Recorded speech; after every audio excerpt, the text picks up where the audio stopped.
सुबह सुबह पांचों जुगाड़ू बहुएं घरेलू कामकाज खत्म करने में जुटी हुई थीं। आज तो सुबह सुबह कुछ ज्यादा ही हवा चल रही है और मौसम में भी ठंडक लग रही है। मौसम तो चेंज होगा ही। अक्टूबर खत्म होने में 3-4 दिन रह गए हैं। नवंबर शुरू होते ही कड़ाके की ठंड पड़ने लगेगी। अब हम पांचों बहू को ठंड की तैयारी शुरू कर देनी चाहिए। नुपुर रात के खाई पिए झूठे बर्तन ठंडे पानी में धो रही थी। कुमुद झाड़ू लगा रही थी। वहीं पूनम शीतल मचान पर लकड़ी की सीढ़ी लगाकर अपनी छत वाली खेती से कुछ तोड़ रही थी।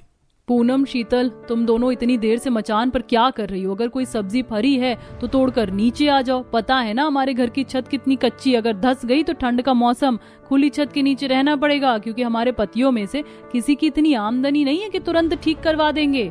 ऐसा बोलते हुए सबसे बड़ी बहू रीता की बात में गरीबी में गुजारा करने की झलक को देखा जा सकता था।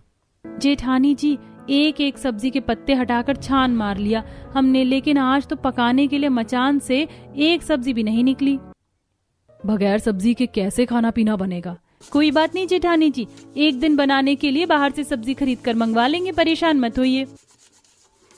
नुपुर, रेडी वाले तो सब्जियां सोने के भाव में बेचते हैं। 1 से 2 टाइम की सब्जी भी अगर हम बाहर खरीद कर खाएंगे तो खर्चे के पैसे उसी में लग जाएंगे। फिर पकाने के लिए राशन, दाल, तेल, मसाले कहाँ से आएंगे? पता नहीं हमारे ससुराल के हालात कब तक खराब रहेंगे। हमारे पतियों की कम आमदनी के चलते हम बहुओं को पूरे महीने खर्च चलाने में इतना हाथ खींच कर चलाना पड़ता है। ना तो हम अच्छी तरह से खाना पीना कर पाते हैं और ना तो रहने के लिए हमारे सर पर पक्की छत है। वही तो, गर्मी के मौसम में तो किसी तरह अंदर बाहर सोकर गुजारा कर लेते हैं, लेकिन इस कच्ची झोपड़ी में कड़कड़ाती ठंड में बुरी हालत हो जाती। पूरी सर्दियां कपकपाते हुए कटती हैं। से 1 साल के अंदर तो हमारी झोपड़ी और भी ज्यादा खराब हो गई, जगह जगह से घुस गई है। दीवार और जमीन में इतने गड्ढे लगा दिए हैं कि ठंडी ठंडी हवा सीधे घर के अंदर घुसेगी। इस ठंड के मौसम का हमको भी जुगाड़ लगाना पड़ेगा। तभी शीतल ढेर सारे सीताफल के पत्ते तोड़कर लकड़ी की सीढ़ियों से छत वाली खेती से नीचे आती हैं। देखो, हमने जो अपनी छत वाली खेती लगा रखी है उस पर सीताफल की बेल चढ़ गई है। हाँ, मगर देवरानी जी, ये जेठ वाली सीताफल है। हमारी पड़ोसन चंपा है, उसने हम पांचों की देखा देखी अपनी छत पर सीताफल की बेल लगाई थी। हो सकता है उसी के छत पर से हमारे छत पर उसकी बेल चढ़ गई हो। जेठानी जी, छत पर कोई सी भी सब्जी नहीं हो रखी, इसीलिए मैं सीताफल के पत्ते तोड़कर ले आई हूँ। मछली का मसाला देकर इसकी सब्जी बना लेंगे। रीता, वैसे 2-4 दिन बाद इस गर्मी वाले सीताफल को खाने का सीजन खत्म हो जाएगा। इस बार हम भी अपने छत पर सर्दी के सीजन वाले सीताफल लगाएंगे। जितनी स्वाद ठंड वाली सीताफल की सब्जी बनती है, उससे कहीं ज्यादा स्वाद उसके पत्तों का साग बनता है। पांचों जुगाड़ू बहुएं ठंड के मौसम पर बात कर ही रही होती हैं कि तभी कलावती घर से निकल कर आती है।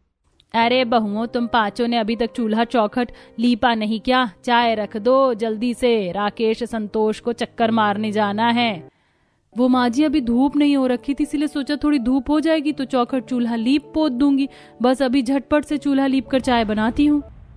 इतना बोलकर रीता अपने खुले आंगन वाली रसोई में चूल्हा लीपने जाती है और देखती है कि उसके चलते चूल्हा भीगा हुआ था। हे भगवान, ये चूल्हा तो बिल्कुल भीग कर तर है। लगता है रात में बारिश हुई है।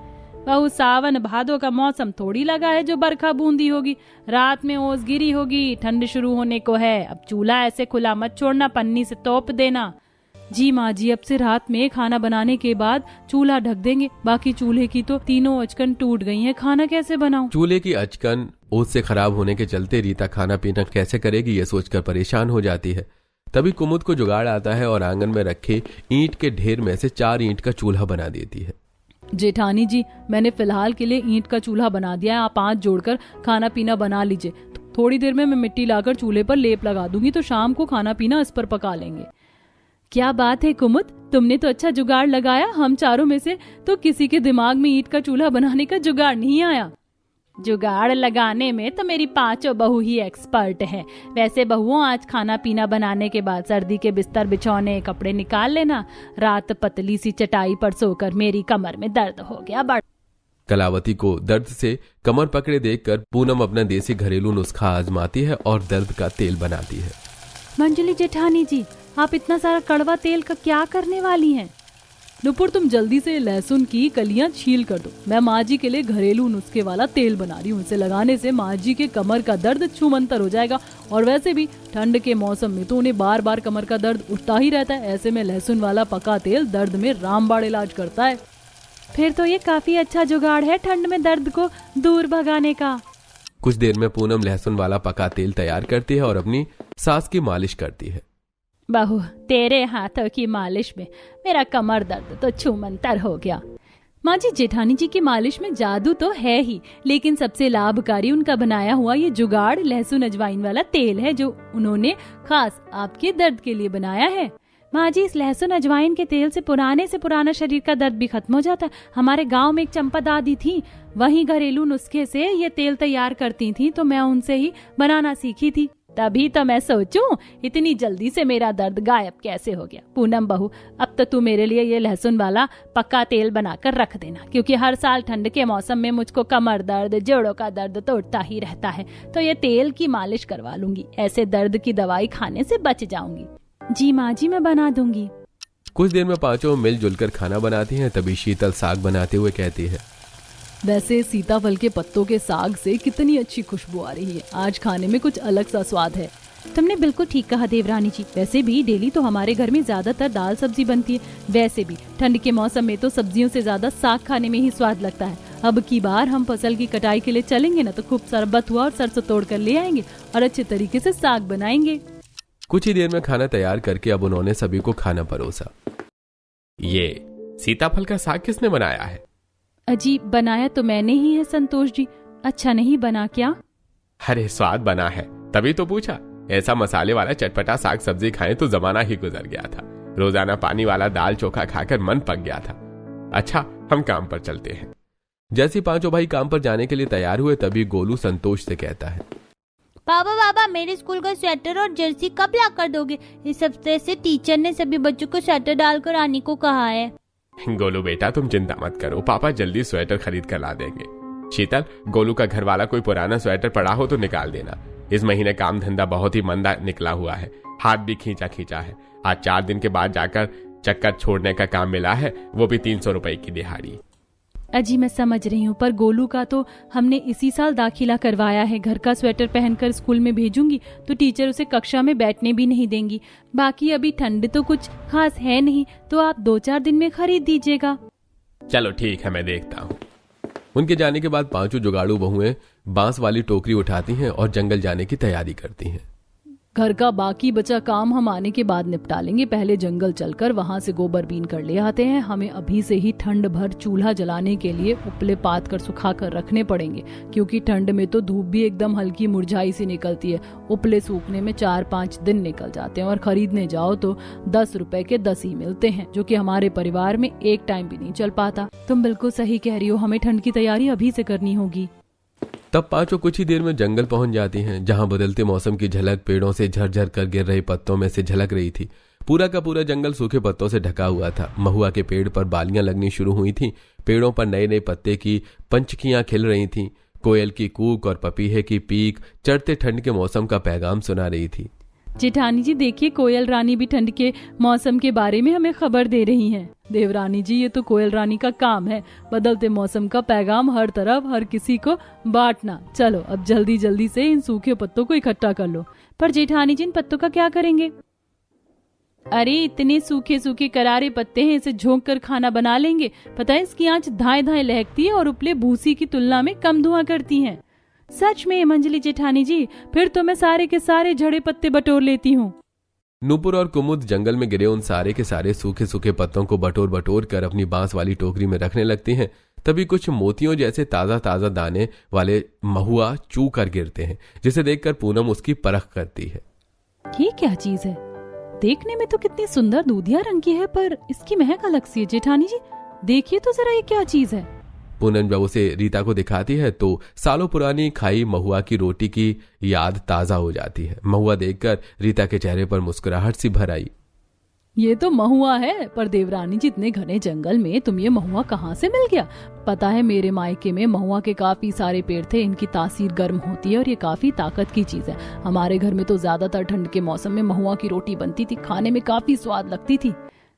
फिर तो आपको भी महुआ की रोटी बनानी आती होगी ना जेठानी जी, कैसे बनती है इसकी रोटी?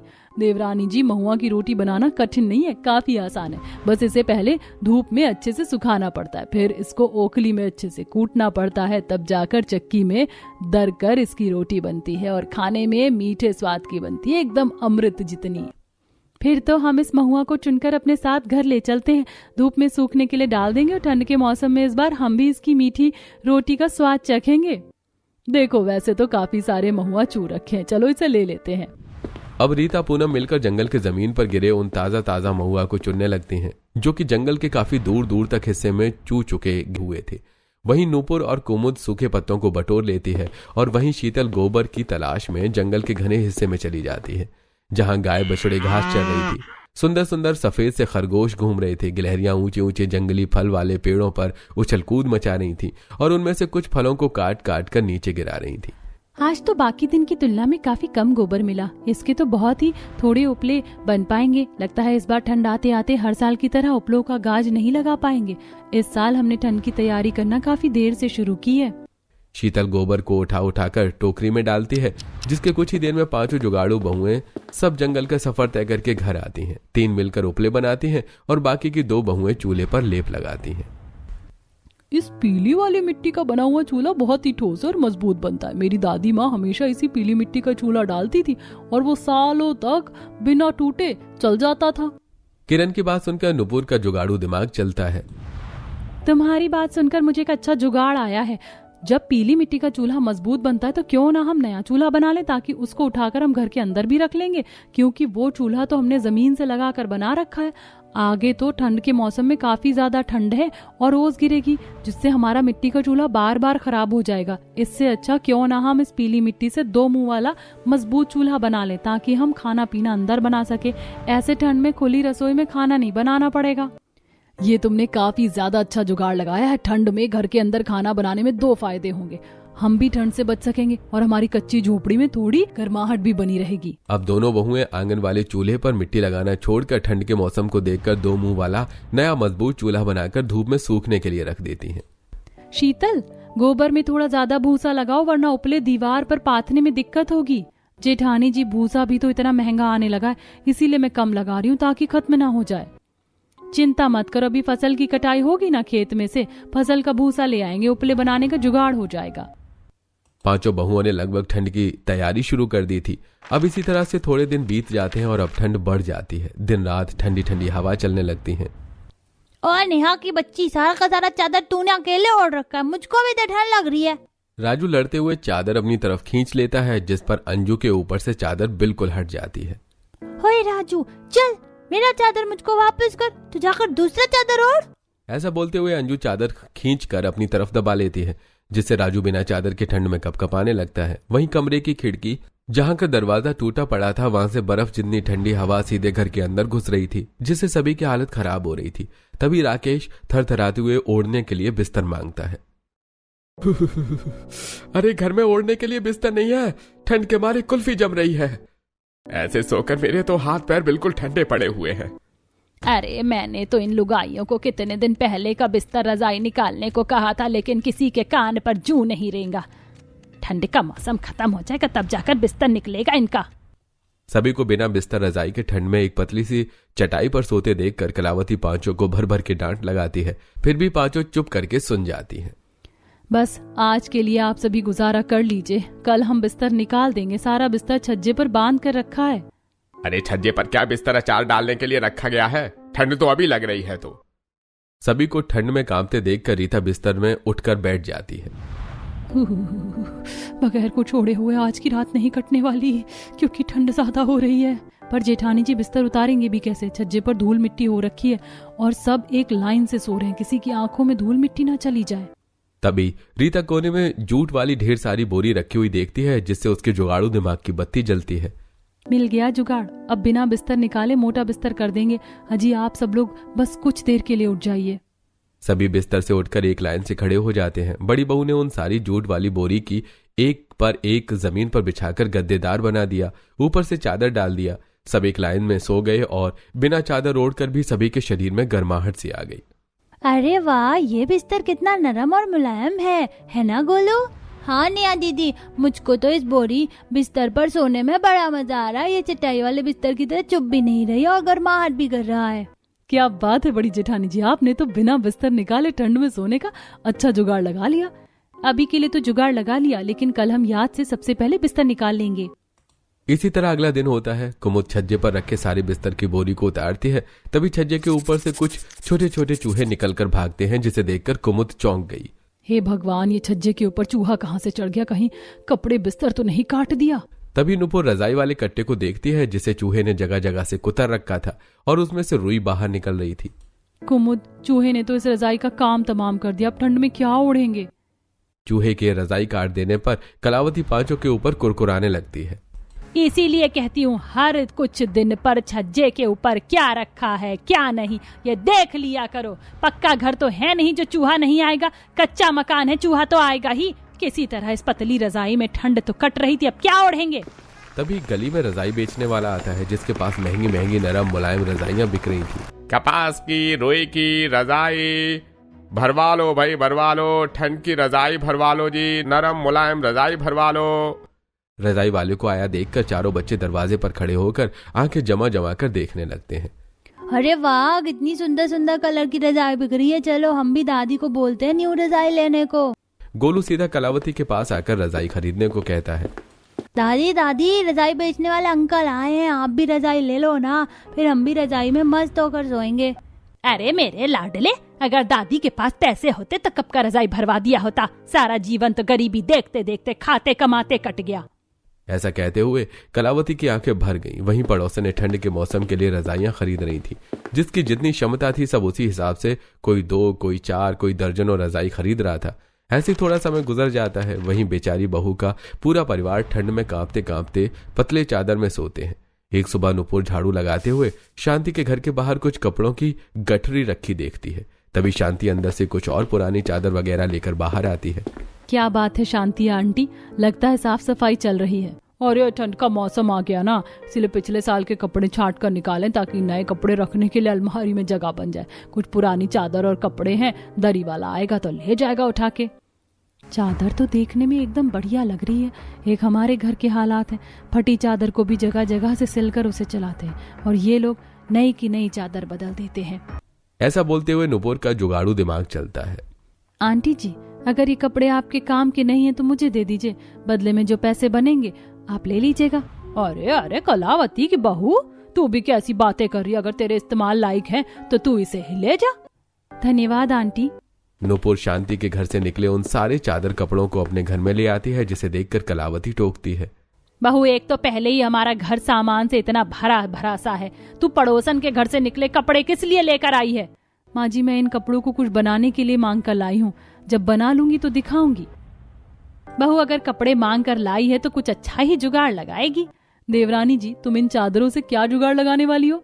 जेठानी जी, इससे मैं रजाई बनाऊंगी। हमारे पास इतने पैसे तो है नहीं कि हम कपास की, रुई की रजाई भरवा सके, पर जुगाड़ लगाकर इन सूती कपड़े और चादर से रजाई बना सकते हैं। नुपुर चारों को रजाई बनाना सिखाती है। पहले वो कॉटन के कपड़ों की कतरन बनाती है और 2 बहू चादर को जोड़कर कवर बनाती हैं। जिसके बाद वो उसमें उन कपड़ों को भरकर मोटी मोटी सिलाई चलाती हैं और इस तरह 5 जुगाड़ू रजाई तैयार कर लेती हैं। कोई देखकर बोल ही नहीं सकता कि रजाई खरीदी हुई है। बिल्कुल रुई जितनी हल्की फाहे की रजाई बनाई है हमने। उसी दिन सभी ठंड में रजाई में सोते हैं, जो कि काफी गर्म कर रही थी। धीरे धीरे ठंड काफी ज्यादा बढ़ जाती है, जिसके चलते बहू का बनाया खाना थोड़ी देर में बर्फ के जितना ठंडा पड़ जाता है और बार बार खाना गर्म करने में खाने का स्वाद बिगड़ जाता है। अरे ये सब्जी में से जला सा स्वाद आ रहा है। आजकल तुम्हारा खाने में बिल्कुल स्वाद नहीं होता। अजी, बार बार खाना गर्म करने से बर्तन की सतह जल जाती, इसीलिए खाने का स्वाद बदल जाता है। अब हमारे पास खाना गर्म करने वाली मशीन भी तो नहीं है ना। तभी शीतल का जुगाड़ दिमाग चलता है और उसे याद आता है कि कैसे उसकी माँ ठंड के मौसम में जमीन के अंदर मिट्टी में भूसी की आग सुलगाकर खाने को गर्म रखने के लिए रखा करती थी। ये जुगाड़ तो मेरे दिमाग में था ही नहीं। जेठानी जी, आप चिंता मत कीजिए, कल से हमें बार बार खाना गर्म करने की आवश्यकता नहीं होगी। नुपुर ने अगले दिन अपनी रसोई के ठीक पास में जमीन में गड्ढा लगाया और उसमें भूसे की आग लगाकर तपाकर खाना रख दिया, जिससे अब तगड़ी ठंड में भी खाना गर्म रहता है। वहीं पांचों के पति जिस गुड़ बनाने की मिल में काम करते थे वहां से उनके पैसे रुक रखे थे, जिसके चलते पांचों बहुएं कई दिनों तक महुआ की रोटी बनाकर सभी को खिलाती हैं। फिर एक दिन सुबह बाजार में जाकर सुंदर सुंदर कालीन, डोरमेट वगैरह बिकते देखती हैं। जेठानी जी देखिए ना, कितनी सुंदर सुंदर कालीन और डोरमेट बिक रही हैं, कितनी सुंदर लग रही हैं। हाँ, पर देखने का क्या फायदा जब हम अपने घर के लिए कुछ खरीद ही नहीं सकते। पता नहीं हमारे पतियों की आमदनी कब अच्छी होगी कि हम भी अपने घर को अच्छे तरीके से सजावट करके रख सकेंगे। तभी बाजार में थोड़ा आगे बढ़कर नुपुर कुछ जूट और घास टाइप के कालीन और पैरदानी बिकते देखती है, जिससे उसे जुगाड़ आता है। वहीं ठंड के बाजार में गुड़ के व्यंजन, गजक पट्टी, गुड़ पट्टी, मक्के के लावे वगैरह बिक रहे थे। मम्मी मुझको गुड़ पट्टी दिला दो, मुझको गुड़ पट्टी खानी है। गोलू, ये सब चीज दिलाने के लिए पैसे नहीं है मेरे पास, तुम्हारे स्कूल का स्वेटर दिलवाने के लिए पैसे हैं। तब स्कूल की ड्रेस बिकने वाली दुकान पर आकर शीतल रेट पूछती है। भैया 5 साल के बच्चे का स्कूल का स्वेटर दे दो। ये लो बहन जी, 600 रुपए की है। 600 रुपए स्वेटर के सुनकर शीतल परेशान हो जाती है। जेठानी जी, स्वेटर तो 600 रुपए का आ रहा है और संतोष जी ने मुझे 250 दिया है। भैया जी थोड़ा ठीक रेट लगा लो, हमारे पास केवल 250 रुपया है। अरे 250 में तुम्हें दुकान की स्वेटर कहाँ मिलेगी? जाओ जाकर कहीं से सेकंड हैंड खरीद लो। दुकानदार पांचों को नीचे दिखाकर दुकान से भगा देता है। कुछ दूरी पर शीतल तरह तरह के रंगों वाले ऊन बिकते देखती है, जो कि काफी सस्ते में बिक रही थी। खरीदो भैया, 100 रुपए में 5 ऊन के गोले और बनाओ ठंड के स्वेटर। इतने कम रेट में ऊन बिकते देखकर उनका जुगाड़ू दिमाग चलता है। इतने में तुम्हारे पूरे परिवार के लिए ठंड के स्वेटर बन जाएंगे, और ऊन के स्वेटर तो खरीद वाले स्वेटर से भी काफी ज्यादा गर्म करते हैं। अब 250 रुपए में शीतल ने तरह तरह के ऊन के गोले खरीद लिए और पांचों जुगाड़ू बहुएं अगले कुछ दिनों तक सभी के नाप के स्वेटर तैयार करती हैं, जिससे वो सास के लिए बटन वाले स्वेटर बनाती हैं, बच्चों के लिए दस्ताने, टोपी वगैरह बनाती हैं। पहली बार कोई स्वेटर पूरा आया है, वरना खरीदा हुआ स्वेटर तो हर बार मुझे छोटा ही पड़ जाता था। पांचों जुगाड़ू बहू का बनाया स्वेटर सभी को पसंद आता है। वहीं दिन रात घर के टूटे हिस्से में से ठंड घुसने के चलते अब पांचों जंगल से मिट्टी लाकर उन जगह को भर देती हैं। तभी एक दिन पार्वती उनको फसल कटाई के काम के लिए बोल कर जाती है। अरे कलावती की 5 बहू, मेरे खेत में थोड़े दिन कटाई का काम है, तुम पांचों कर दोगी क्या? बदले में जो बन पड़ेगा ले लेना। हाँ, क्यों नहीं काकी, हम कर देंगे। अगले ही दिन से पांचों कटाई करने के लिए खेत में आ जाती हैं और अगले 3-4 दिन में ही पूरे खेत की कटाई कर देती हैं। ये लो तुम पांचों के रोज के 500 के हिसाब से 2000 रुपए, बाकी ये भूसी और पूले जरा खेत में से साफ कर देना। काकी, अगर ये भूसी और पूले आपके काम के नहीं है तो हम ले जाएं? हाँ, क्यों नहीं, ले जाओ। वैसे भी मुझे तो अपना खेत खाली करना, क्योंकि ठंड के सीजन की सब्जी लगानी है। अब पांचों ऊन पुलों को बोझा बनाकर घर ले आती हैं। उसे छत पर लगाकर उसे पूरी तरह से ढक देती हैं, जिससे कि घर में हीटर की जितनी गर्माहट होने लगती है। ऐसे ही थोड़े दिन गुजर जाते हैं। फिर एक दिन उन पांचों के पति गुड़ की बोरी लेके आते हैं। अरे बेटा, आज तो तुम सबको तनख्वाह मिलने का दिन था, सेठ ने तनख्वाह नहीं दिया क्या? पांचों का उतरा हुआ चेहरा देखकर बहुएं समझ जाती हैं। क्या हुआ, इस बार भी सेठ ने पैसे देने में आनाकानी की है क्या? ठंड के चलते इस बार बाजार में गुड़ का रेट काफी गिर गया है, इसलिए सेठ ने हम पांचों भाइयों को गुड़ की बोरी दी है। लेकिन जब हम इसे बाजार में बेचने गए तो कहीं भी इसकी अच्छी कीमत नहीं मिल रही है। अब क्या करें, गरीब का कमाना हर तरफ से दूभर हो रहा है। तभी नुपुर के दिमाग में एक जुगाड़ आता है। तो क्या हुआ, इस गुड़ को हम इस्तेमाल करके ठंड का बाजार लगा सकते हैं। ठंड के बाजार में तो आजकल पट्टी, गजक, लड्डू वगैरह सबसे ज्यादा बिक रहे हैं, हम वो बनाकर बेच सकते हैं। नुपुर का ठंड का बाजार लगाने का ख्याल सभी को बहुत अच्छा और ज्यादा जच जाता है। अब पांचों बहुएं गुड़ के व्यंजन बनाना शुरू करती हैं, जिसमें उनके पति, सास, बच्चे सब कोई उनका हाथ बटाते हैं। 2 बहू बड़े बड़े हांडी में गुड़ पिघलाकर चाशनी बनाती हैं और बाकी कटाई से मिले हुए पैसों से एक बोरी भरकर मुरमुरा और मूंगफली वगैरह खरीद कर लाती हैं, जिससे वो काफी सारा मूंगफली, पट्टी, लाई, लड्डू बनाकर बाजार में बेचती हैं, जो कि काफी ज्यादा बिकती है। और वहीं घर की सजावट के लिए वो जूट की बोरी की तरह तरह की डिजाइन वाली डोरमेट और सुंदर सुंदर कालीन वगैरह बनाकर इस्तेमाल करती हैं, जिससे उनका घर भी देखने में अब काफी ज्यादा जचा जचा सा लगता है।